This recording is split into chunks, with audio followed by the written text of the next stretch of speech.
Welcome back to this episode of the Strong Kind Podcast. This episode is with Natasha Barnes. Natasha is a doctor of chiropractic. She's also a competitive climber and a competitive powerlifter. She is into all things climbing, rehab, and strength. You can find her at Natasha Barnes on Instagram or natashabarnesrehab.com. We had a great conversation about climbing, rehab, lifting, the things that we find frustrating in the fields that we are in, and it was really enjoyable. So hopefully you enjoy it too. Check it out. Let me know what you think. Thanks for being here.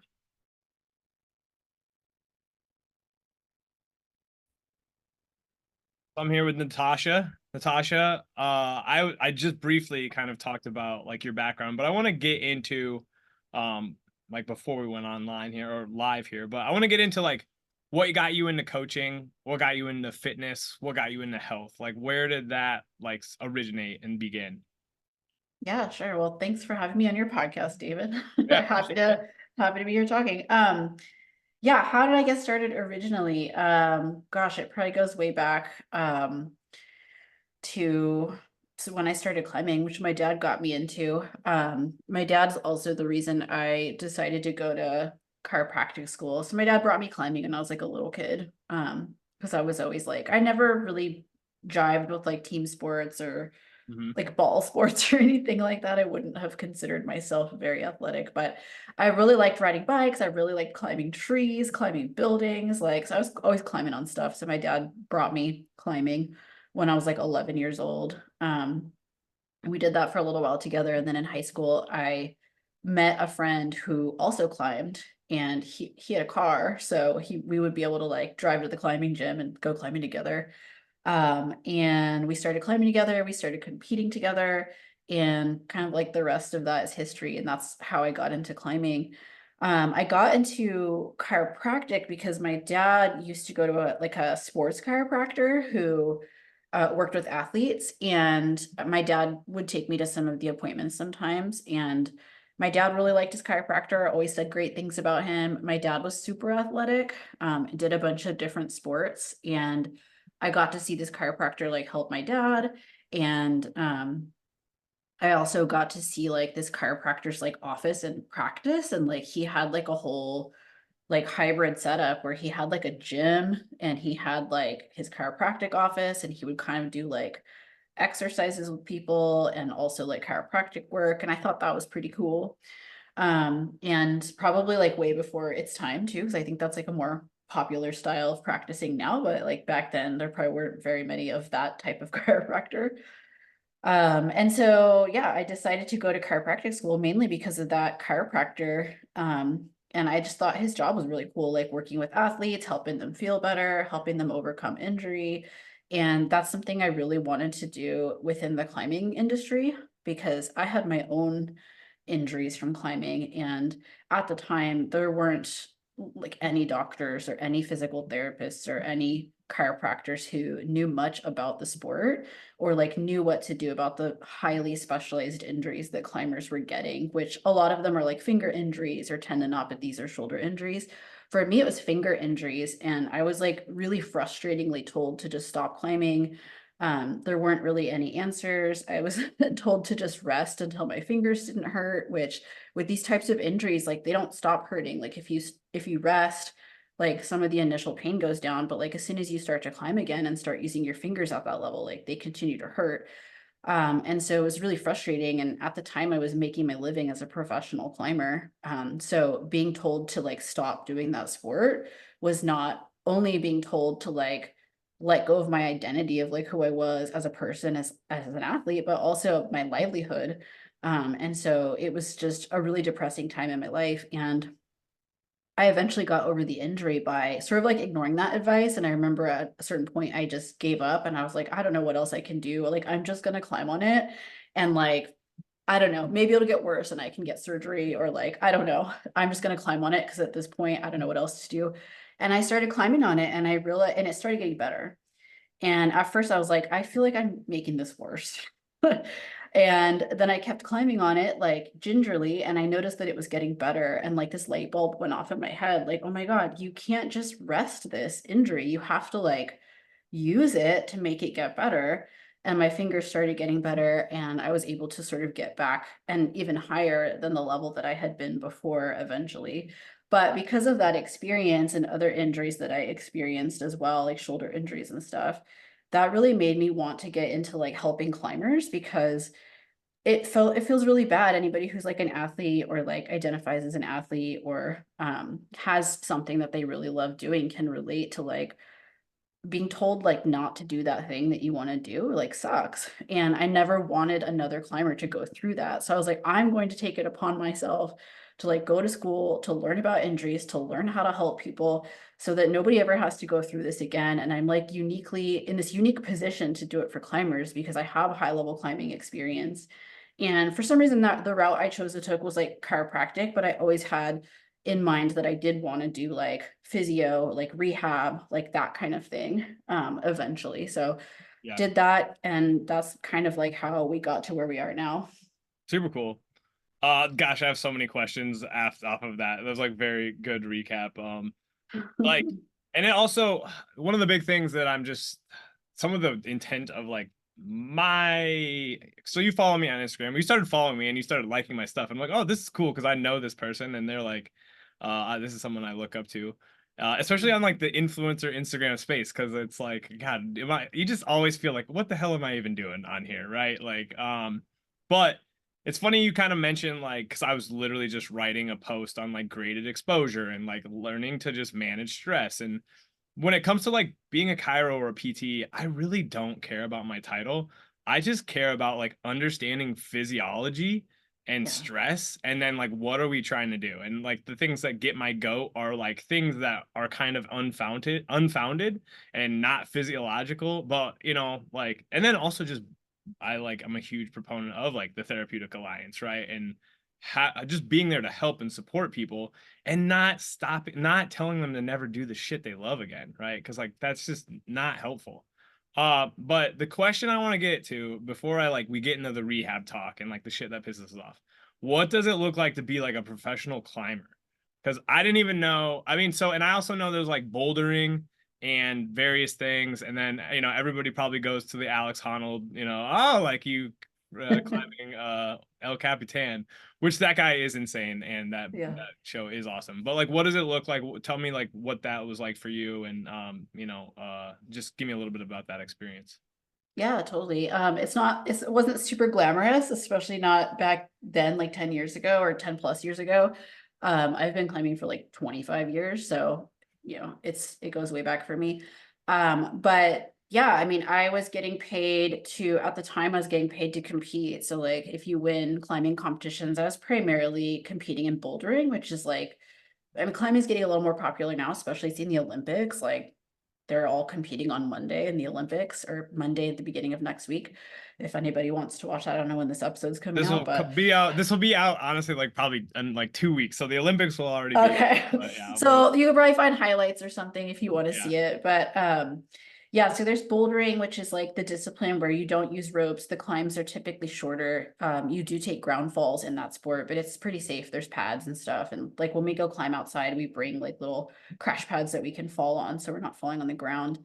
Um, so that's what I was competing in primarily. And like if I won a competition, or if you podium at least, there's like always a cash purse. It wasn't very much, but it was enough to like allow me to continue climbing. And I had sponsors at the time who would like match or give me a percentage of the cash purse, which was like a pretty sweet deal. So if I did well, I could like win double what I would win at the competition. And then I would get paid for like media appearances, which back then was like magazines, magazine interviews, photos, online videos, like climbing videos and stuff like that. So that's how I was making a living from it, but it wasn't glamorous. I was like barely making any money, and I was just sort of like dirt bagging it and like trying to scrape by until the next competition or next opportunity to make money, or coaching on the side to like make some money, or working at the climbing gym sometimes to make money. So it wasn't super glamorous, but it was fun to like just climb all the time, and like that's all I was doing. And then at a certain point, I started feeling like I needed something a little bit more, Mhm. especially after getting injured. I was like, wow, like I'm really putting all my eggs in one basket here. Like feel like I need more to my life than just like worrying about where we're driving next to go climb, or like worrying about the weather, or like how the weather's going to be when we're climbing. And like, it sounds really nice, but like I was like, I need something else, like Yeah. so that was also part of the reason why I decided to like go to school and not just continue pursuing like professional climbing, because I felt like I needed a little bit more in my life and I wanted to contribute in a different way. I think that feeling of like needing more, or needing something almost safe. Like I was like a CrossFit coach. I loved CrossFit. I wanted to start my own gym, and then I just basically I just saw other people not making it work, and there's a lot of factors in gym ownership and CrossFit and fitness in general. So I'm like, all right, well, what's safe? And it kind of Hmm. became okay. I'm from Iowa, where Palmer College of Chiropractic is. So like Mhm. that's actually very accessible. And especially I played rugby, so I could have played rugby on their team. And um, not that I was a great rugby player, but then it became like, okay, do you go to PT school? Do you go to chiropractic? Then you have people sway you about certain things. And then I had one of my professors just tell me to go to med school because it's like you're gonna make way more money as a doctor. Yeah, So but there is that like I got to do something like kind of safe. And then you like get into these professions, and they're like they can be really great, but like they're still not really like safety, right? You got to like if you want to do something right, different, it's gonna be hard, right? But let's right. talk about like I kind of always like to get people like when people go to chiropractic or they go to PT school, like what were their expectations going in, and then where have things evolved over time, and kind of like what would you tell your younger version of yourself about like those experiences? Because I definitely came out jaded, like and Yeah, for sure. so and I was definitely jaded for like the first 4 or 5 years of practice, and now I've just learned to live with that. And like and also just I practice and I coach the way that I believe is very self-efficacious, I guess. So where would you go with that? Yeah, totally. I was pressured by especially my dad. He was like, "You can't climb forever. Like, what are you gonna do when you get old? Like, you need a job. You need like a real job." And I was like, "I don't know. It is a real job. Like, I'll make it work." But I started to have doubts. So I guess that was a little bit of the pressure of going to school too. But yeah, I mean, I got sold on Palmer. I went to Palmer West, which is in San Jose. So Okay. it's a branch of the Hmm. Iowa school, which I think they've actually now they're closing down for some reason. I think maybe not as many people are going to chiropractic school now or something. I mean, Uh I don't blame people who don't go to PT school. I don't blame people who don't go to chiropractic school. I don't even blame people like if you don't want like don't go to med school if you don't want to be a doctor. And yeah. honestly, this is my other big thing. Man, people who go to med school at like 40 are way better doctors than people who like do it when they're 24 and they think that that's Yeah. the route to them being happy, because Yeah. you're gonna get freaking burnt out and it's not gonna be what you thought. Whereas like I think with a little bit Yeah. of life experience, I was also 26, but when I started PT school, which isn't that much older, but I was the oldest person in my class.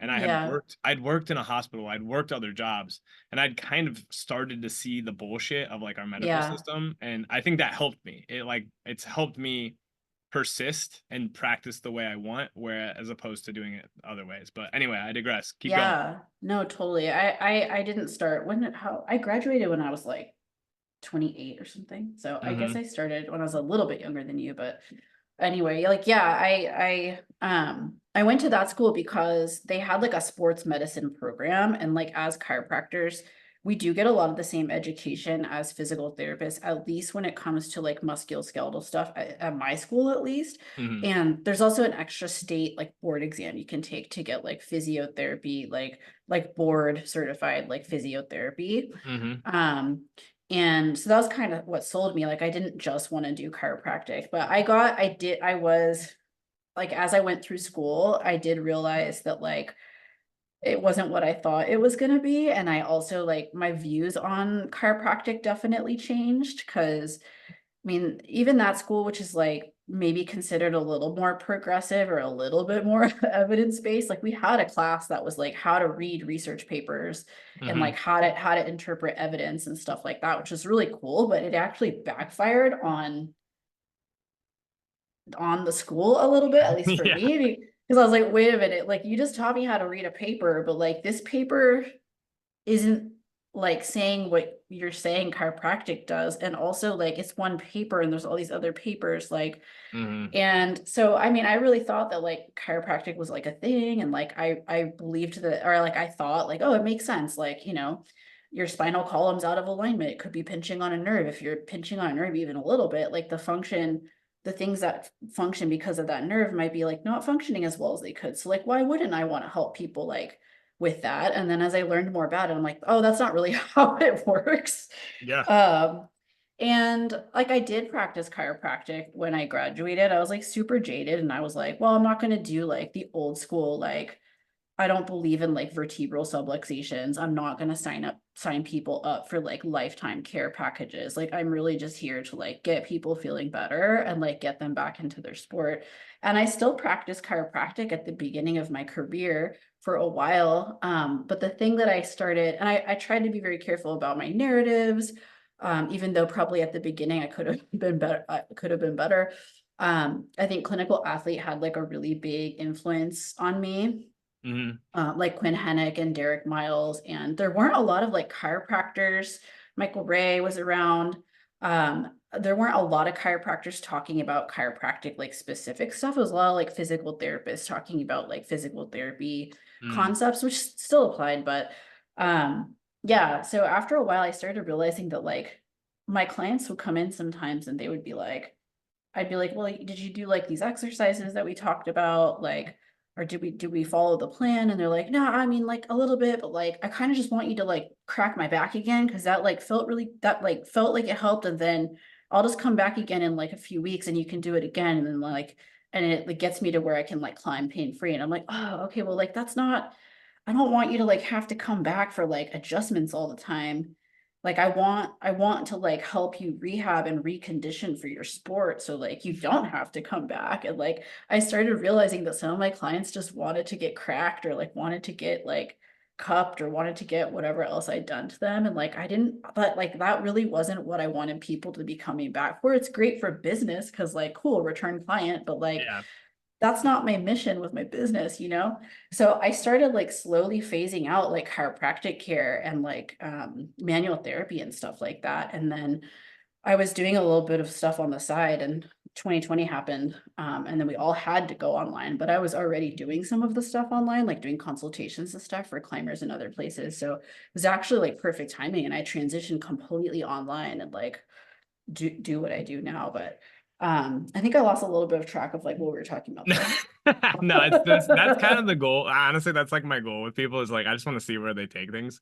Uh, well, so my big thing, man, like so much of the narratives that we think, like especially, I mean, I just always go back to like we are conditioned. I literally was watching like a mom and her little girl at a coffee shop this morning, and it's like little girl falls over, mom pays more attention to her, like she, you're okay, like, and the little girl's like on the verge of crying, and like it's, stops crying, right? And like people don't realize that like that type of stuff is just carried forward until you're in your whatever problem you have, like.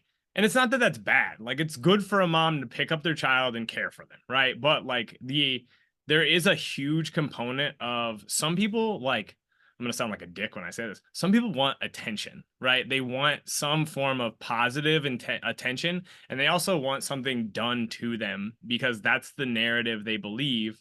And Mhm. that's the story that honestly, frankly, like there's a chiropractor in the town I live in that goes to elementary schools and tells them about spinal health and how chiropractic adjustments are like necessary for it. And you're getting the ick, right? You're getting the ick from that. And me and a buddy were talking about that. And we were getting the ick too, because if you are told that when you're 6 years old, you're super impressionable, right? And then Yeah. the hard part about it is if I say, actually, you kind of don't need a chiropractic adjustment, but like it's easier to do something when you're in pain than to not do something, right? To like Yeah. not try to fix it. And honestly, too, in like 2020, I was like super depressed and like I felt like shit. Like, and I was like trying to just move and like figure out, like, I felt irritated. And one of the things I did find that felt good was just rolling on a foam roller and like popping Mm. my back and stuff. And Mhm. so, there's a lot of like that, and like, is that bad? No, but it's also like, what is that, right? Like, it's kind of a weird systemic, like, you're just freaking depressed and feeling like crap, and you don't know what to do, and you're scared, and XYZ, right? But Yeah. going back to like what we were kind of like, it's like these philosophies, these underpinning philosophies that we're kind of told to buy into. Like, one of my professors is just a manual therapy, like, and I appreciate the guy's perspective, but like, he's put his whole stock, his whole career into him being like the best manual practitioner there is, right? And then like we would do these similar techniques, and like people would be doing them with different forms and different things, and it's like it would be feeling the exact same. And I'm like, what the hell are we doing? Like, and is this really like anything other than just like kind of helping people understand, like, this is your talocrural joint. We're going to move it in and out of dorsiflexion. Oh, you don't have a whole lot of range of motion here. Okay, let's try to like actually get you moving, and like maybe let's get you strengthening, right? That's a completely different narrative than I need to do this for you so that it fixes it and you can feel better, right?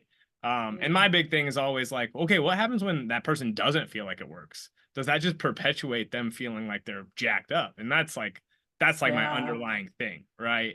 Um, Yeah. so when it comes to like, we don't have to rag too much on like this stuff, but like, what gets your goat?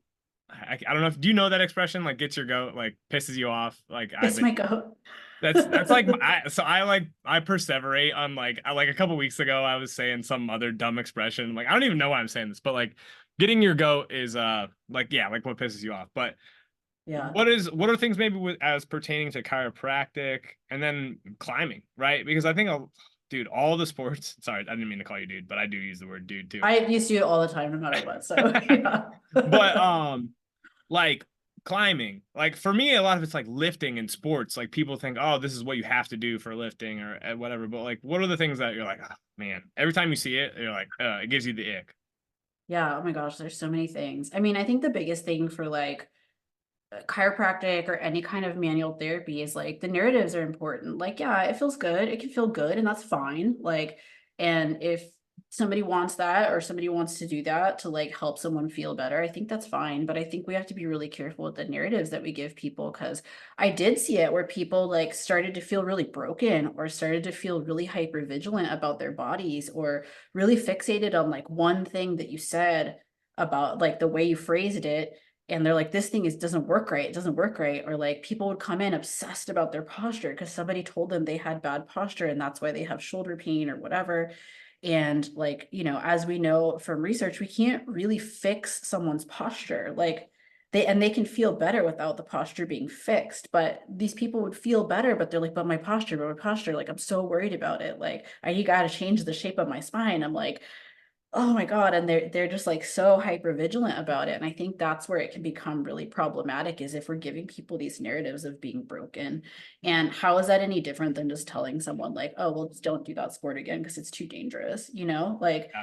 again. And so like that really bothers me. And climbing, there's lots of things that bother me. I think climbing, like a lot of like the rehab advice in climbing is like pretty outdated. I feel like, I don't know if this happens in other sports, but like I feel like the climbing crowd is maybe like 10 years behind of like what's currently going on in like our realms.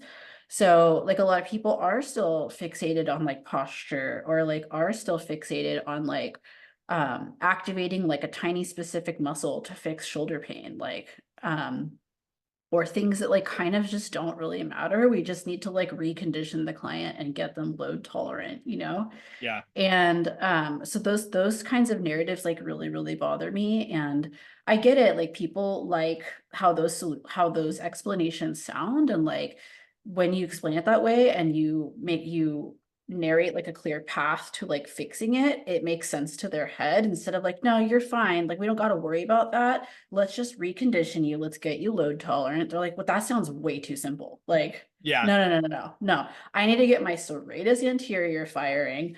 I need to like fix my posture. I need to stop my upper trap from being so active. And I'm like, you're an overhead athlete. Like your upper trap is going to be as active as it needs to be. Like your Yeah. shoulder blade needs to upwardly rotate. Like your upper trap is actually undertrained. Yeah. to be honest. Like, so like those kinds of narratives and like, which brought me down the road of like strength training, because that's something that I started incorporating for myself when I had shoulder pain. I did the whole like physical therapy thing, and like some of those exercises did help, but they never got me to a place where I could climb at a high level again without experiencing shoulder symptoms. And it wasn't until I started strength training and like doing compound movements and getting like significantly stronger that I noticed my body feeling better. I noticed myself being more resilient. My shoulder pain has completely gone away. I don't get shoulder pain from climbing anymore. And that's what led me down the road of like, I need to like bring this to climbing, because climbing is one of those sports where it's like ballet, or it's like any of the sports where people are trying to stay very small, Yeah. because it's like a strength to weight sport. And so unfortunately there are a lot of like eating disorders and things like that in the sport. It's riddled with that stuff. And a lot of professional climbers or high level athletes like struggle with disordered eating disorders. And so the narrative has been forever and ever like, the smaller you are, the stronger you're going to feel on the wall.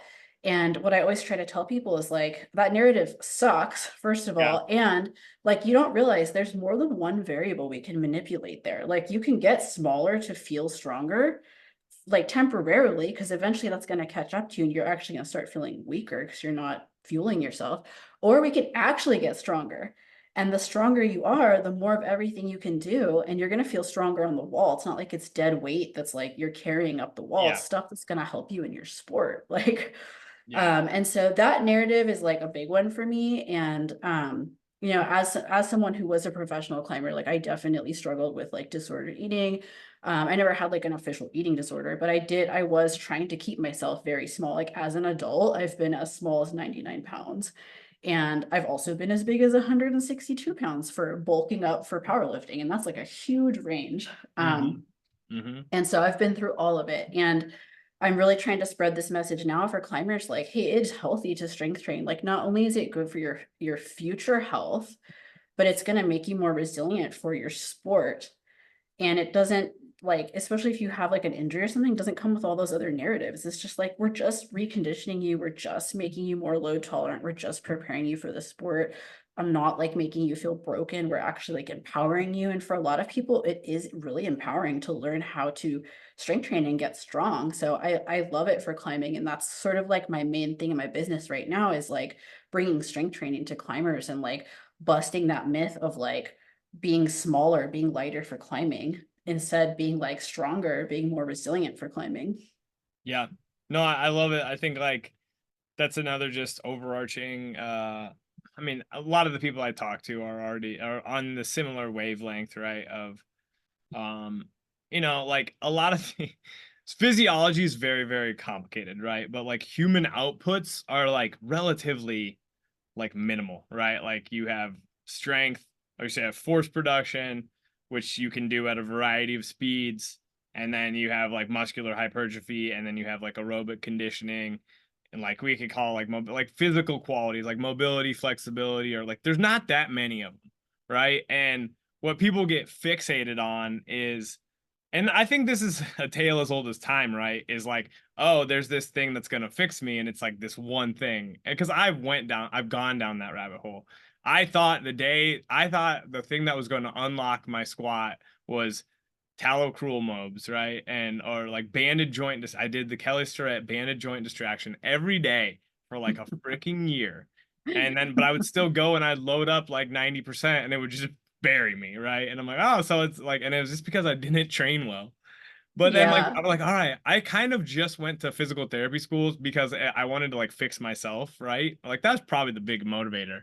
Um, fix myself so that I could then help other people. Well, I'll say my ego will say that, right? But and then we did those stupid mobs, and I'm like, oh, this didn't do jack shit. Like, and then what's actually helped me with my ankle mobility and honestly just squatting, freaking squatting 2 times a week on a regular basis at appropriate intensity with control and focus. And but like, you know what that is?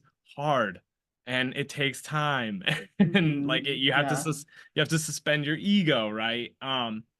But I want to go back to, you mentioned like you started you like, so fingers are wild too, like, right, like, and not fingers aren't wild, but like I did jujitsu for a little while. I really do enjoy jujitsu. I just kind of had Oh, to pick like one intense thing, and man, it's like crazy how much like gripping and like yeah. how much stress that was, and how like bloated my fingers would be after an hour of jujitsu and stuff like that.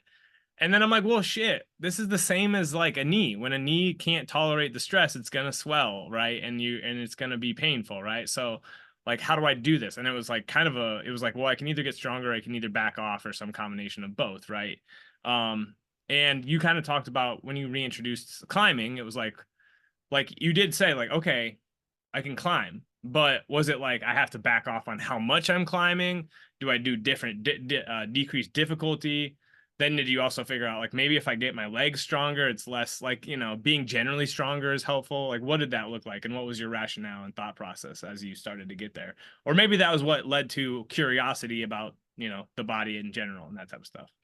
Yeah, I mean, it's kind of both experimentation and like curiosity and like learning more. But yeah, I mean, at first it was just like modifying intensity and like going out and climbing on stuff that felt like I could do it. And I had like minimal to moderate discomfort. And like at first I was like, I feel like I'm making it worse. Like I feel this doesn't feel totally pain-free.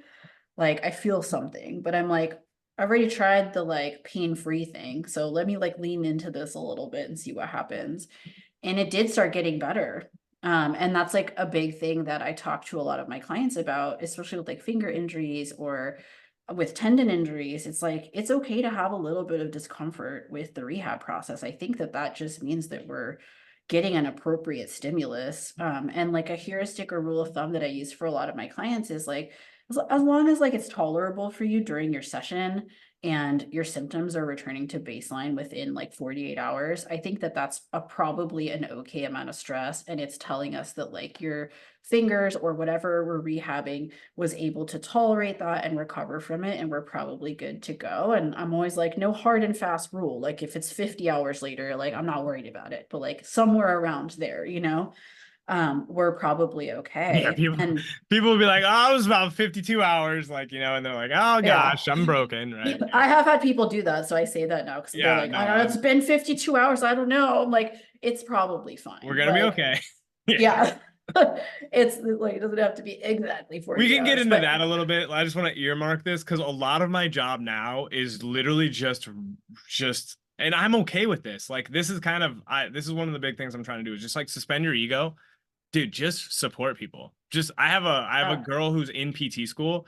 Hey, you want to become a hypochondriac? Go to physical therapy school or go to medical school. And she just yeah, gets she's like getting stronger. She's preparing for a half marathon, and she's had a existing she's great. I really enjoy working with her. But a lot of the time it's like, I'm like, all right, keep an eye on this, but how are you doing? And then like, I'm like, let's go move, let's go for a walk, like do some stuff that feels good, yeah, and it gets a lot better, right? So it's like reassurance and appropriate, do this thing, right? I'm not gonna freak you out. Like, let's do this thing. Sometimes let's just go take a breath, take a shower, and come back and see how you feel, right? But anyway, so go back to yeah. what you're kind of telling people with, because people do hyperfixate on like the things we even say, right? But Yeah, yeah. So I try to keep it loose. I'm like, this is not like a hard and fast rule, like just yeah, in general, like if that's what's happening, we're probably okay. And if not, we can always talk about it, but or like what you've been doing. But yeah, a lot of it is also like either dialing back volume. Like a lot of climbing injuries are overuse injuries. And the thing with climbing is it's not a sport where like if you wanted to learn how to power lift or you went to CrossFit or you maybe wanted to start doing some other sport, you would probably like take a class or like with a lot of CrossFit gyms have like an on-ramp or like an intro. Um, or with powerlifting, it's like, okay, I'm gonna like find a program I can do or like work with a coach that's gonna help me. With climbing, it's really, really not like that. Like you just show up to a climbing gym and it's like adult jungle gym. Like you yeah. just show up, they rent you shoes, they don't tell you anything, and you just can start climbing. And so I think a lot of people, and it's really fun. Hmm. because it's exercise, but it's also like mental stimulation Yeah. because you're like, oh, I need to figure out how to like get up this climb. And it's sort of like a body puzzle, and it's Yeah. really easy to get like sucked in and be like, oh, I fell. Like, why did I fall? Okay, maybe I should try doing it like this.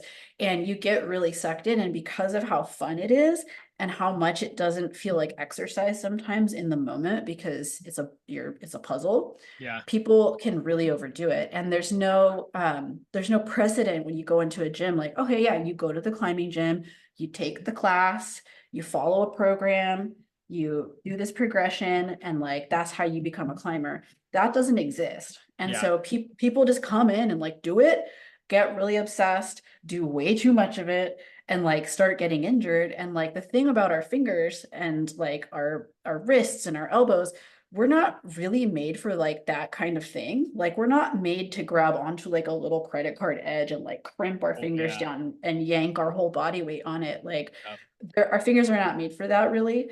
Of course, they can tolerate it with some training, but like ligaments take time, tendons take time.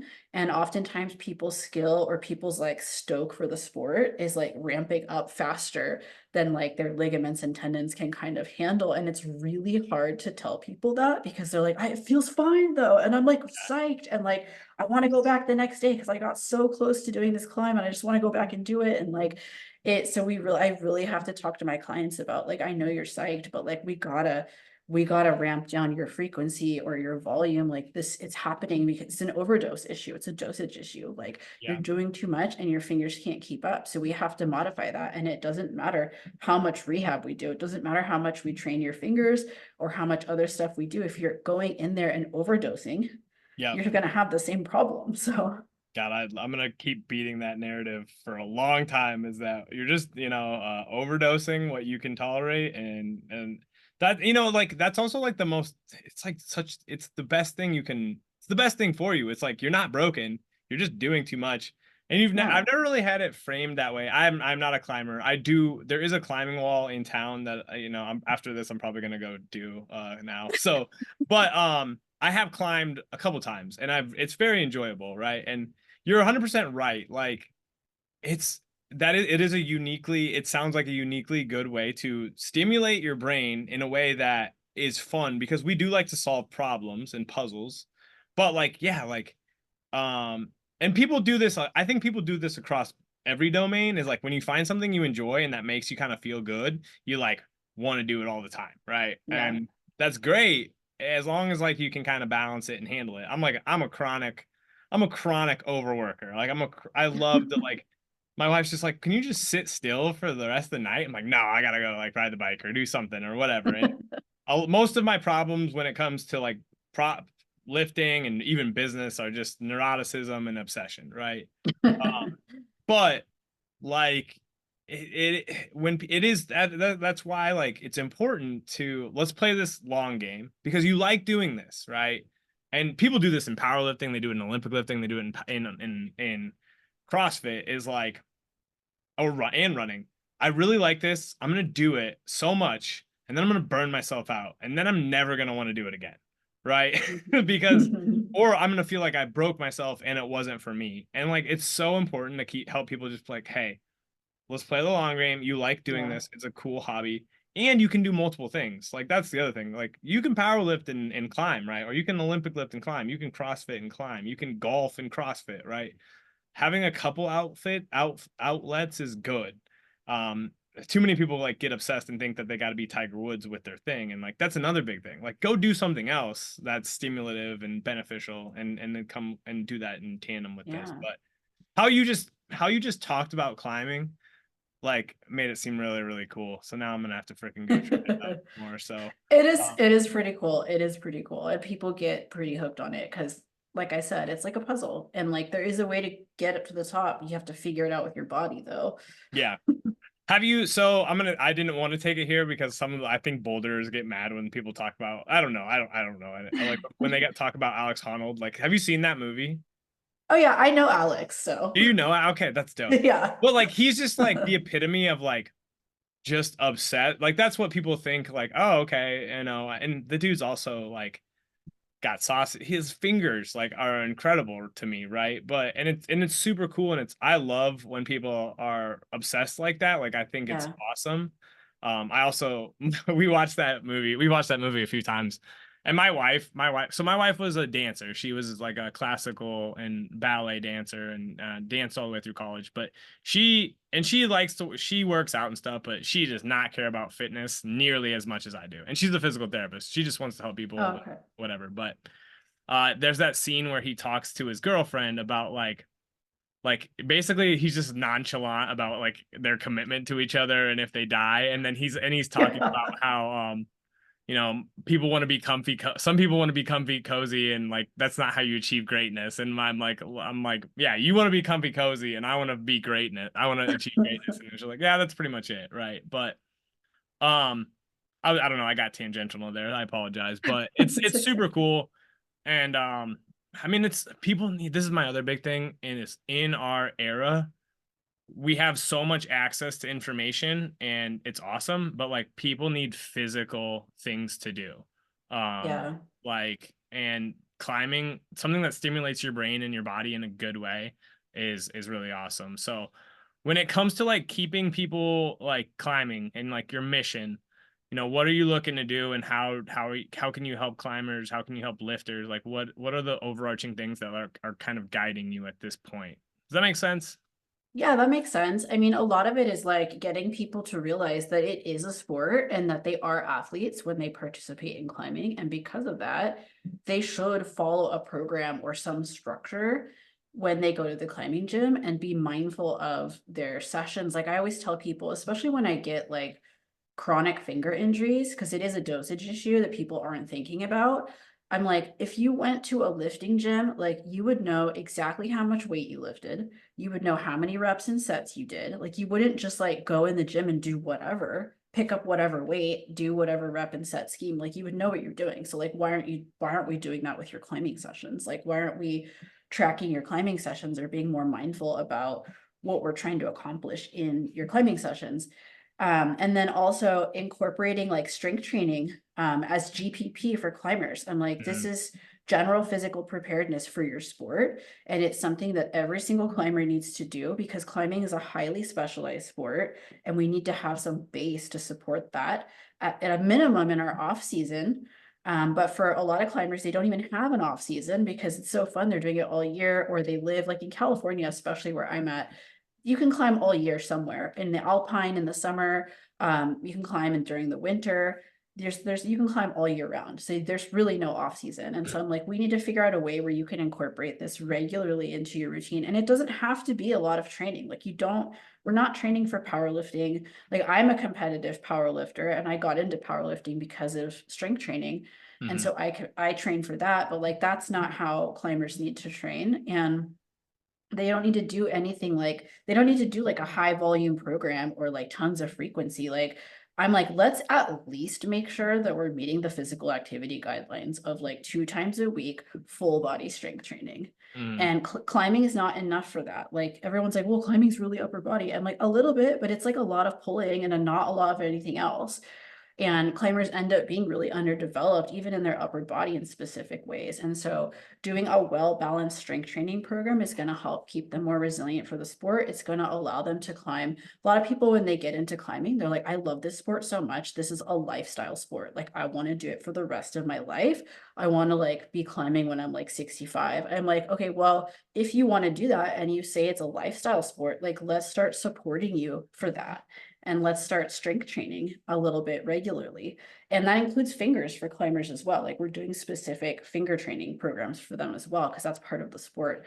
But also just meeting our minimums of like the physical activity guidelines for cardio and for strength training is what I'm trying to encourage climbers to do at a minimum.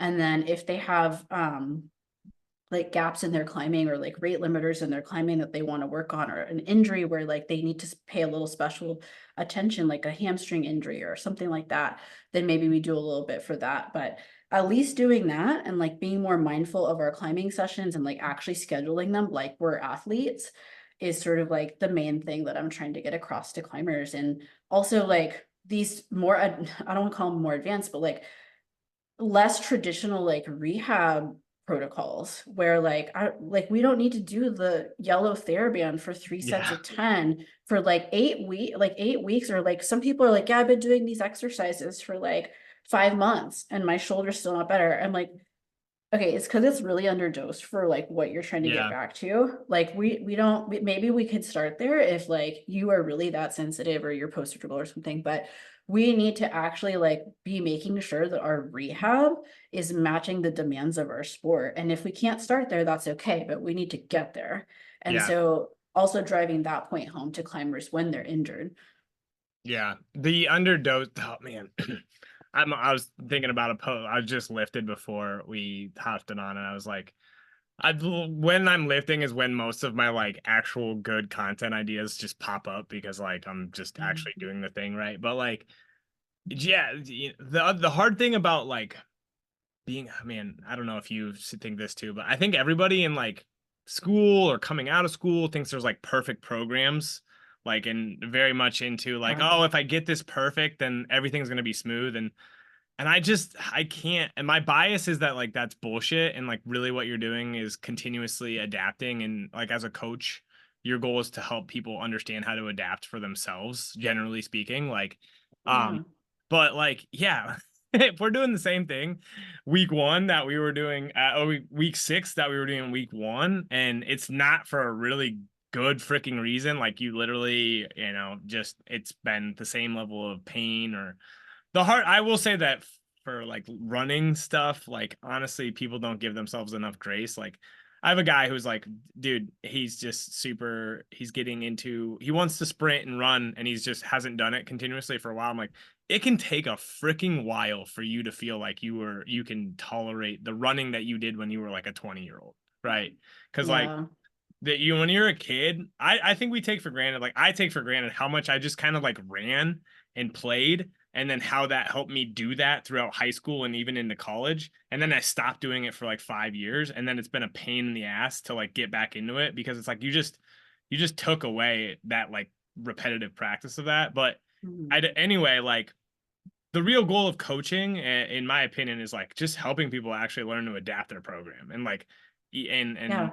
and that's like kind of the game over and over again, right? And like Yeah. Mike Teixeira has been saying that for freaking 15 years, right? Like, it's about reacting appropriately and not thinking that you're going to have this perfect 16 weeks. Um, but it's the hard part because people do need clarity, and they want clarity, and they want to like to be this stepwise thing. And a lot of times it's forward steps and then a couple of steps backwards, right? Um, Last couple questions here. Like what are the things that you know the big misconceptions? I maybe that I don't know, we kind of already touched this. But when it comes to, do still people ask you like normal chiropractic questions when they see you, or do you still get some of that stuff, or do you think you've kind of just built this reputation as somebody who's doing it differently, and so you don't get that as much? I don't get it as much now, but it still happens. Like sometimes it'll be like, oh, a friend of a friend, or like I heard on a Reddit forum, like you're the person to talk to for climbing rehab, but they're not like in my world. So they haven't Mhm. like seen my content or like have heard anything about like what I talk about. So I literally had someone today book a coaching consult or a coaching call, and I was looking at their intake form and they're like, yeah, I've been spending the last couple of years like really working on my posture because of my shoulder pain. And now I finally feel ready to like do some real strength training, but my posture is still a work in progress. And that's what I want to work with you on. And I'm like, whew, all right. I kind of just am like, this ain't gonna go I'm well. like, we're gonna have a conversation. I'm not gonna be Yeah, like, that's dumb. This is what we're doing. But yeah, like, yeah, I'm gonna meet them where they're at, but I'm like, this is gonna be great for you. But also like we're not gonna work on your posture. Like yeah. That's one of the overarching things that as I have been on social media for a long time, um, what I realize is that I am trying to put out content that like vibes with me, but I'm also like priming people who would want to work with me, yeah, like that these are expectations. And this is yeah, what I think and what I believe and how I practice, because it makes it so much easier to actually work with them. yeah, Because if people are coming in with like that was my biggest thing in the clinic. I took over like the patient caseload of a guy who was exclusively manual. my first Oh, job. wow. And I was like, I was the exercise guy. Like in PT school, I'm Yeah. like, why don't we just get them exercising? And so I like would see these people whose expectations were around, they were gonna get 30 plus minutes of manual therapy, and then they were gonna get put on stem and ice. And I just like my brain exploded. Yeah. And that's one of the things I've realized is like, yeah, there's people out there who and this is kind of my last question for you, overarching, like, because I did find you via social media and like the online space, and maybe this gives hope to coaches and practitioners who want to do things differently. It's hard. I will say the online space is hard. Like you ain't just gonna jump in and freaking, it's not gonna be rainbows, right? And Yeah. but you can create a space if you're willing to do it long enough and you're willing to like stick your neck out online. That was another reason. This is what you put out, that they're gonna hate you, put that Mahatma Gandhi quote out, right, Oh, last week, yeah. which I freaking loved. Which let's talk about that briefly. But like the online space and like creating honestly creating engaged, I don't want to, I hate calling people like followers and stuff, but like engaged people who want to interact with you and who believe the things or want to believe the things you do. What's that been like for you, like creating your space, create and like maybe developing the confidence to speak, quote unquote, your truths online, right? Yeah, it's been a whole process. I mean, I've been on Instagram, which is where the majority of my marketing happens, since 2011. And I Damn, think a lot that's of awesome. times, yeah, I think people like see, not that I have like a bajillion followers or anything, but um I think people see my account and they see what I do in my business and they're like, wow, like I want to do that. Like, how did you do that? And I'm like, it takes a really long time. Like, it takes a really long time to say the same things over and over and over again. And like, you're going to get sick of yourself, but people need to hear it. Like, people need to hear a thing. One of my, I've had business coaches and I've worked with them before. And one of my business coaches always said, people need to hear things an average of 7 to 9 times. And some statistics are higher than that in order for them to like Yeah. get it, you I know? say 12. I think 12 is the touch points I go to. Just, but yeah. Yeah. And so like you have to just keep repeating your message over and over and over again. Find a different way to say it, find a new way to say it.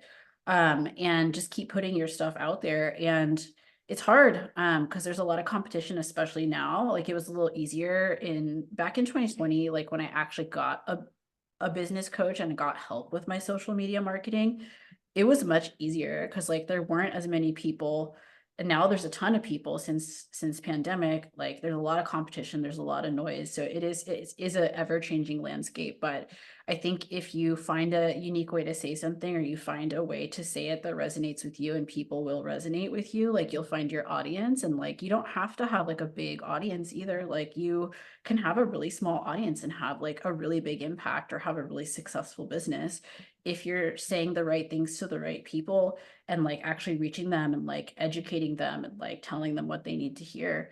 So I think just saying your message and like realizing that, like, I have a lot of friends who want to like do something on social media and they're like, I don't know, I just like I need to really think about what I'm going to say, and like I need to make the post perfect, and I need to like get the words right. And like, look, your first time is not going to be your best time. This is not going to be your best work as much as you want it to be. It's like learning how to squat. That's like, I'm not actually going to do a squat until I watch every single video on YouTube about Yeah. squatting. And I Yeah. watch all these people on social media squat. And then I'm going to squat once I know I can execute the squat perfectly. I'm like, guess what? You're not. We all mess up when we're learning how to squat. We all do it janky. We all like make mistakes and look awkward. And that's how you get better at it. And so it's the same thing with social media. Like just say what you're going to say. You're going to find a better way to say it. Your Yeah. graphics are going to change. Your branding is going to change. You're going to find like a more impactful way to say something, or you're going to change your mind about something. Like I've changed my mind about stuff that I've said online, that I've posted online. Oh yeah. Um, I've also and said stuff that I regret saying. yeah, totally. I mean, I used to do like cupping and stuff, and like I would post my I clients. pissed off some cuppers and some kneelers last week, and it's like, I should, you know, I because I am kind of like, this is the other thing is you like I do. I'm a mentor for a few different for a couple groups, and it's like I probably should be a little bit more treatment agnostic, but I'm also kind of trying to find people who don't want to be cupped anymore or don't want to be needled anymore. Yeah. Like that's kind of why I'm doing this. But yeah, but I've it's um I think I make a typo on every fucking post. I Me think too. like Like every every post. single one. I'm I like, want to be I like, think I got it. whoever finds a typo first wins a prize. I don't And know. the Like, reason I think part of it is just the way my brain works, is it's just way better to get it out and then reiterate on it than to stew on it. That's the way yeah, my brain works. I do think there are people who are a little bit more on the like I know people are a little bit more on the perfectionistic side of the spectrum, and that's totally fine. But if it stops you from putting out things, then that's a problem. And that's what I always tell people. Like, because yeah, messy action. Just do it. Like, just say it, especially in the moment. Like, if I've just had a conversation with a client or like with a colleague or something, and I'm like fired up about something, I'm gonna pop on my stories and talk about it because I'm yeah, energized about it and I have a lot to say. I'm gonna talk about it. I'm not gonna be like, oh, well, I'll like do it later when the lighting's better and like I'll actually make like a formal video and I'll script it. Hell no, because I've tried that and I don't do it or I can't do it because I don't have like the excitement behind it anymore, you know? yeah. I'm like I know that this stuff is like not scientific, but I am kind of a believer in like, well, I'm a believer in energy because I think like humans, we can, we can feel each other's energy, right? Like when somebody's calm around us, we can feel that, right? And I think the most powerful thing you can do is figure out, and it's going to change too, but figure out your authentic self and your authentic like mission, and then just don't be afraid to put that shit out, right?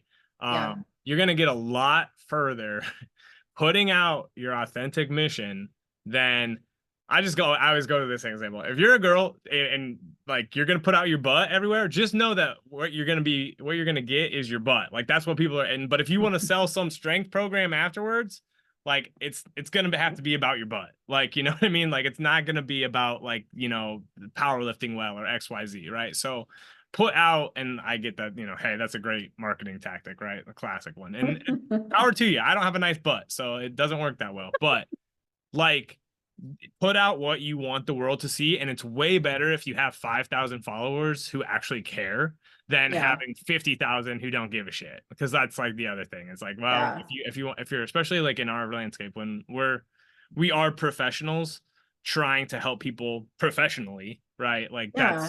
it's awesome to have 5,000 people who And you're helping somebody. Like I guarantee you, you are helping somebody. Like I've been practicing for 12 years now, and I can't tell you how many times someone has been like, oh, like you were on this podcast like 4 years ago, or like, oh, you made this piece of content like 2 years ago, or like I read a blog post from you from a while ago, or something that you did a long time ago. And they're like, I remember it and I was impacted by it. And that's why I shifted my belief on this, or that's why I'm here now talking to you. Like yeah, it's making a difference, like even if you don't realize it. And like literally, like I've had people like years later be like, that made a difference. And I had no idea at the time. I thought yeah, nobody was listening or nobody was hearing it or like whatever. It got like 20 likes. But this person is now sitting in front of me asking for help because of something I said or put out 4 years ago. Like, yeah, yeah.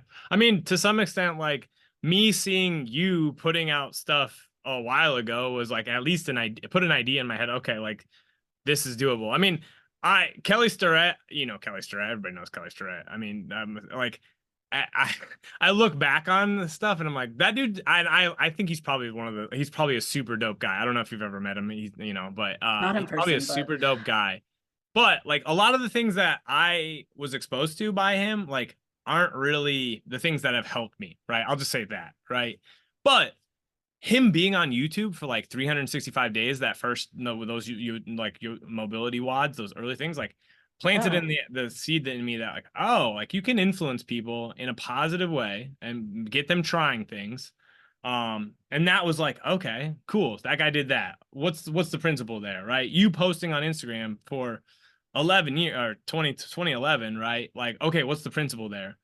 Show up, keep trying, find a way, right? And that's the type of stuff that this stuff can really work really well. It's the people who are like, this is the other big thing. It's the people who are good at fear mongering online, and like I don't want name names, but like there's people we know that are like, God, I just wish that you would go away. But if we're not out here kind of combating that, and I don't want to use that yeah, language even, but like if we're not out here putting out a different take, yeah. that would be bad, right? And a lot of Right. people stop themselves from putting out like good takes just because they're worried Right. about looking a certain Well, way. and it goes back to everything we tell our clients for rehab. It's like, yeah, this is going to take a little effort. It's going to take a little bit of time. But if you're consistent, your tendinopathy is going to get better. Yeah. And guess what? The same thing works for business. Like, you may not get that immediate payoff. You may not get like a post that goes viral. You may not get like a bunch of clients right off the bat, but like, it's the same thing. Like, you have to have that process mindset, whether it's like an injury that you're rehabbing that's going to take a long time, or whether it's like a business that you're trying to grow or a message that you're trying to spread and be part of. So this is my big experience. So I had one post like that kind of went viral. And it, it was like 70,000 likes or whatever. I don't think I've gotten a single client from that post because it was just like super general and super clickable, right? Maybe it Mm, brought me some new followers and stuff, mhm, but mhm. most of the time when I get clients, it's from like somewhat like not super clickable. Like it's not Yeah. this is the other thing is like your content scales over time, right? So like something that would have gotten me 30 likes 2 years ago now gets me 100 likes. Cool, whatever, right? Doesn't matter. But Yeah.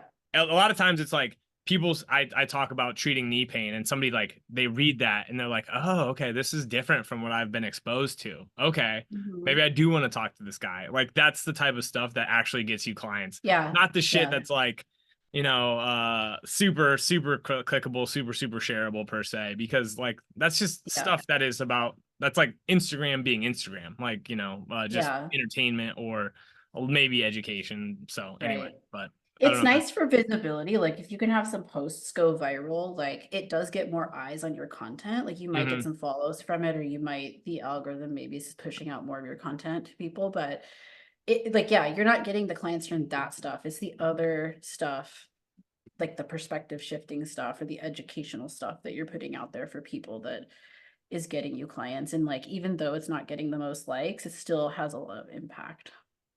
I love it. Well, I've taken enough of your time here. I appreciate you coming on and talking. It's been good. I appreciate your perspective. Pitch yourself for me here, and in the show notes, I'll also tag you in various things. But where can people find you? Yeah, totally. Thanks for having me. I love having these conversations, especially with colleagues. Yeah, people can find me. The best place to find me is on Instagram at Natasha Barnes. My website's also natashabarnesrehab.com. And I also have a podcast called the Strong AF Climbing Podcast, where they can also listen to some of these ideas or some of my content ideas a little bit more fleshed out in the long form. Those are the best places to find me. Love it. Are you competing in powerlifting anytime soon? I am. I have a competition September 14th. Nice. What weight class are you in? I'm in 67 and a half. Okay, nice. Yeah. So you're USAPL? I compete in USPA or WRPF Okay. typically. Okay, gotcha. Um, Yeah. yeah, I'm like actually smaller than people realize I am on Instagram usually. Like, they meet me in person, they're like, whoa, what? Yeah, it's I'm really hard to like, know how big people are. Like in and not yeah. virtually, right? Yeah. Yeah.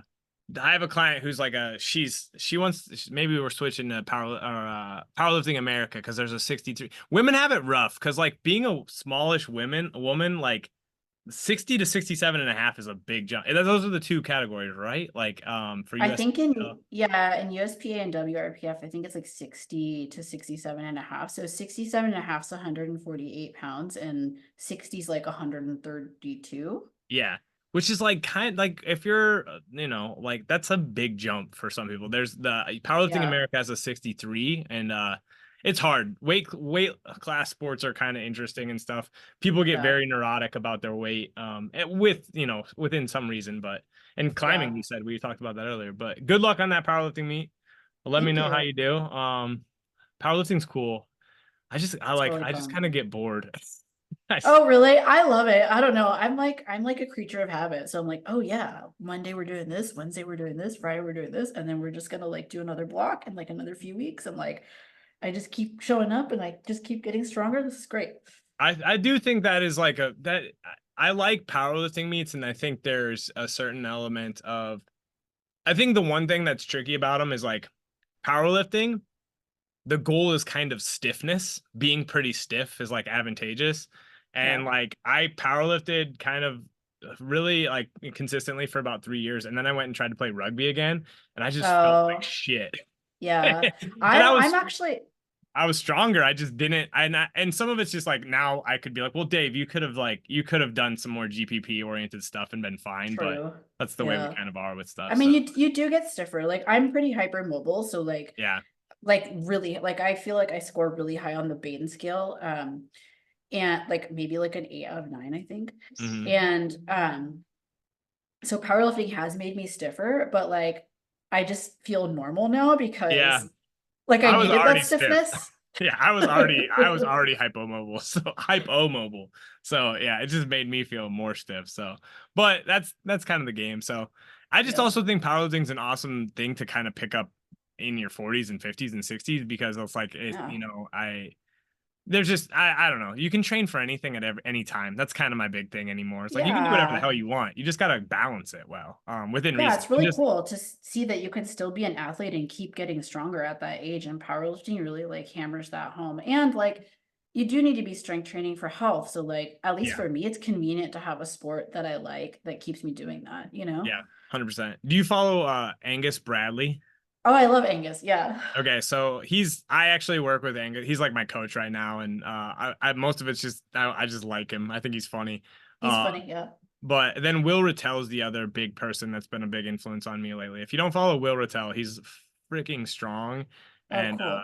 he's just a beast. And yeah, like those guys are very much general physical preparedness type guys, and like you can Yeah. get strong if you can get strong with very GPP oriented work. And I think that Yeah. was a big misconception that I had is like I got to be super specific and XYZ, and it's like no, you just got to be patient Yeah. and show up. So Yeah, yeah, I love that they're showing that. Another guy that I like following is Alec Blennis. He's I kind of like love a Alec Lennis. hybrid, Yeah. but he like I don't know, I discovered him like not too long ago. And like he like every time I feel like I want to mail in my accessories or something, I just like look at his Instagram and I'm like, no, like look at him trying hard on like a single leg deadlift. Like I gotta Yep. like Yeah. That's another big thing that I'm just trying to get through myself and other people. It's like volume is great, but you don't need that much volume if you actually work hard like on your yeah, stuff, right? Like especially totally. strength training. Like if your goal is if you're if you want to be a marathoner or whatever, like you're gonna have to hit some volume runs, but your strength training does not have to be excessive, right? Right. And that kind of works with a lot of different things, even like um just I talk to John Flagg on a regular basis, and like he's like, dude, it's not a shit ton of volume. Like there's volume in my programs, but it's not like what people think or what I used to try to do either. So Yeah. you just have to hit the right intensities at the right time. And so no, Yeah. we got into some good stuff there at the end, so I appreciate that too. But thanks for coming on. Have a great rest of your today's Thursday, so have a great rest of your day, and then this will be on You in like too. a couple weeks. So appreciate you. Okay, cool. Cool. Thanks Peace. for having me. Yep. Bye. Bye.